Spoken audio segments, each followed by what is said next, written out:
Lawa helmet ni. Nak beli lah satu. Bang, saya nak beli lah helmet ni. Ya bang.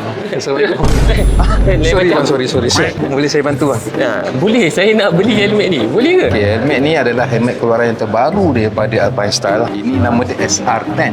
Helmet ni helmet carbon. Kalau abang tengok dia punya detailing ni bang, dia punya benang-benang tu cantik bang.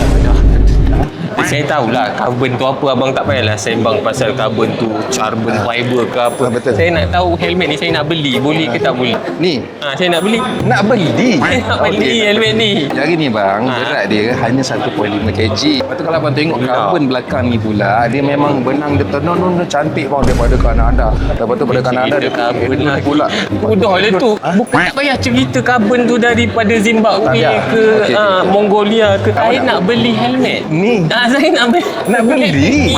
La Ya. ilaha illallah. Kalau nak beli bang, abang tengok dia punya visor ni memang gelap. Tapi kalau abang pakai dia terang. Carbon fiber belakang ni bang, dia memang Dia cerita tenun carbon fiber lagi. Lepas Kau ni dah lah tu cerita carbon fiber daripada tadi. Aku tahulah benda ni carbon fiber. Inilah helmet. Nak beli helmet ni. Ni Aku nak beli.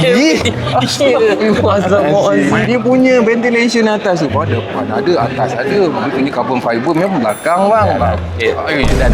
Dah. Kau kerja sini? Saya kerja. Ada tak orang lain kerja kat sini? Saya lah. Kau seorang je? Manager? Saya juga. Dah lah kau ambil je lah helmet ni. Mahal aku tak. Bang. Bang, ni carbon fiber ni bang.